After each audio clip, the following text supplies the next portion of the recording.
Welcome back to Xylem learning. Shweta miss ആണ്. 40യുടെയും 60യുടെയും factors എഴുതാൻ വേണ്ടിയിട്ടാണ് നമ്മുടെ ഈ ഒരു എക്സസൈസ് പറയുന്നത്. 40യുടെ ഫാക്ടേഴ്സ് എവിടെയാണ് നമ്മൾ എഴുതേണ്ടത്? ഈ ഒരു റെഡ് സർക്കിളിലാണ് നമ്മൾ എഴുതേണ്ടത്. അതുപോലെ 60യുടെ ഫാക്ടേഴ്സ് എന്ന് പറയുന്നത് ഈ ഒരു ബ്ലൂ സർക്കിളിലാണ് നമ്മൾ എഴുതേണ്ടത്. അത് മാത്രമല്ല മക്കളെ, 40യുടെയും 60യുടെയും കോമൺ ആയിട്ടുള്ള ഫാക്ടേഴ്സിനെ നമ്മൾ ഈ ഒരു പേർപ്പിൾ കളറിൽ പെയിന്റ് ചെയ്ത സ്ഥലത്താണ് നമ്മൾ രണ്ടിന്റെയും കോമൺ ആയിട്ടുള്ള ഫാക്ടേഴ്സ് എഴുതേണ്ടത്. അപ്പൊ നമുക്ക് ഓരോന്നിന്റെയും ഫാക്ടേഴ്സ് നോക്കാം അല്ലെ. ഏതൊക്കെ നമ്പേഴ്സ് മൾട്ടിപ്ലൈ ചെയ്താലാണ് നമുക്ക് 40 കിട്ടുക എന്നുള്ളത് നമുക്ക് ആദ്യം നോക്കാം സെറ്റ് ആയിട്ട്. അപ്പൊ 40 കിട്ടുക ഏതൊക്കെയാണെന്ന് നോക്കുമ്പോൾ ആദ്യം തന്നെ നിങ്ങൾക്ക് മനസ്സിലോടി വരുന്നത് എന്താണ്? 1 into 40 ഉണ്ട് അല്ലെ. 1 multiplied by 40 എന്ന് പറയുന്നത് 40 ആണ്. പിന്നെ 2ന്റെ ടേബിൾ നോക്കുമ്പോൾ 2 times 20, 2 into 20 എന്ന് പറയുന്നത് 40 ആണ്. 3ന്റെ ടേബിൾ നോക്കുമ്പോഴോ 3ന്റെ ടേബിൾ ഒന്നുമില്ല അല്ലെ. 4ന്റെ ടേബിൾ നോക്കുകയാണെങ്കിൽ 4 into 10 എന്ന് പറയുന്നത് 40 ആണ്. 5ന്റെ ടേബിളോടാ 5 into 8 അല്ലെ. 5 into 8 എന്ന് പറയുന്നത് 40 ആണ്. പിന്നെ ഇത്രയല്ലേ ഉള്ളൂ അല്ലെ. പിന്നെ 40 into 1 തന്നെയാണ് നമുക്ക് 40 കിട്ടുന്നത്. അപ്പൊ ഏതൊക്കെയാണ് നമ്മുടെ 40യുടെ ഫാക്ടേഴ്സ് എന്ന് ചോദിച്ചാൽ നിങ്ങൾ എന്തൊക്കെയാണ് പറയുക? 1 ഉണ്ട്, 2, 4, 5, 8, 10, 20, 40. ഇതൊക്കെയാണ് നമ്മുടെ 40യുടെ ഫാക്ടേഴ്സ്. ഇനി 60 എടുത്ത് നോക്കിയാലോ? 60 എന്ന് പറഞ്ഞൊരു നമ്പർ എടുത്ത് നോക്കിയാൽ ഏതൊക്കെ നമ്പേഴ്സ് മൾട്ടിപ്ലൈ ചെയ്താലാണ് നമുക്ക് 60 കിട്ടുക എന്ന് നോക്കണം അല്ലെ. ഒബ്വിയസ് ആയിട്ട് ആദ്യം തന്നെ 1 into 60 നമുക്ക് കിട്ടും. 1 into 60 എന്ന് പറയുന്നത് 60 ആണ്. 2ന്റെ ടേബിൾ എടുത്ത് നോക്കിയാലോ 2 into 30 എന്ന് പറയുന്നത് 60 ആണ്. 3ന്റെ ടേബിൾ എടുത്ത് നോക്കിയാൽ 3 into 20 എന്ന് പറയുന്നത് 60 ആണ് അല്ലെ.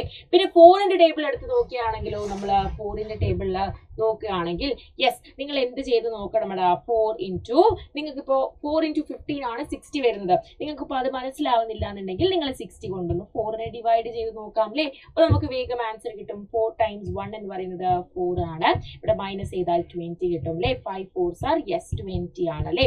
അപ്പോൾ into 15 എന്ന് പറയുന്നത് 4 times 15 ആണ്. അതുപോലെ 5നോട് മൾട്ടിപ്ലൈ ചെയ്യുമ്പോൾ 5 times 12 ആണ് നമ്മളുടെ 60 വരിക. പിന്നെ 6നോട് വരുമ്പോഴോടാ 6 times 10 അല്ലെ. 6 into 10 എന്ന് പറയുന്നത് 60 ആണ്. അപ്പൊ ഇത്രയും ഫാക്ടേഴ്സ് ആണ് നമ്മളുടെ 60ക്ക് ഉള്ളത്. ഏതൊക്കെയാണ് ഫാക്ടേഴ്സ് നമുക്ക് എഴുതി വെക്കാം അല്ലേ. നമ്മുടെ ഫാക്ടേഴ്സ് ഏതൊക്കെയാണ് എന്നുള്ളത് നമുക്ക് സെറ്റ് ആയിട്ട് ഇവിടെ എഴുതി വെക്കാം. അത് കഴിഞ്ഞിട്ട് നമുക്ക് എന്ത് ചെയ്യണം? നമുക്ക് കോമൺ കണ്ടുപിടിക്കണം. കോമൺ ആയിട്ടുള്ളത് ഏതൊക്കെയാണെന്ന് കണ്ടുപിടിക്കണം അല്ലേ. അപ്പൊ ഫാക്ടേഴ്സ് ഏതൊക്കെയാണ്? 1, 2, 3, 4, 5, 6, പിന്നെ 10, 12, 15, 20, 30 and 60. ഇത്രയും ഫാക്ടേഴ്സ് ആണ് നമ്മളുടെ 60ക്ക് ഉള്ളത്. ഇനി നമ്മൾ എന്താണ് ചെയ്യേണ്ടത്? കോമൺ ആയിട്ടുള്ളത് ആരാണെന്ന് കണ്ടുപിടിക്കണം അല്ലേ. ഇതിൽ രണ്ടിലും കോമൺ ആയിട്ടുള്ളതിനെ മിസ് റെഡ് സർക്കിളിൽ മിസ് സർക്കിൾ ചെയ്യാം. ഓക്കെ, 1 കോമൺ ആണ്. രണ്ടിലും 1 ഉണ്ട്. പിന്നെയോ 2 ഉണ്ട് അല്ലെ. രണ്ടിലും 2 ഉണ്ട്. പിന്നെ അടുത്തതായിട്ട് ഏതാ നോക്കേണ്ടത്? അടുത്തത് 4 ഉണ്ട്. 4 നമ്മൾ റൗണ്ട് ചെയ്തിട്ടുണ്ട്. പിന്നെ 5 ഉണ്ട്. പിന്നെ 10 വരുന്നുണ്ട്. അതുപോലെ പിന്നെ 20 ആണല്ലേ വരുന്നത്. 20 ആണ് വരുന്നത്. ഇത്രയുമാണ് കോമൺ. അപ്പൊ നമ്മൾ എന്താണ് ചെയ്യേണ്ടത്? ഈ കോമൺ ആണ് നമ്മൾ ഈ ഒരു പേർപ്പിൾ എഴുതി വെക്കേണ്ടത് അല്ലെ. അപ്പൊ കോമണിൽ ഏതൊക്കെയാണ് വന്നിട്ടുള്ളത്? 1, 2, 4, 5, 10, 20 ആണ്.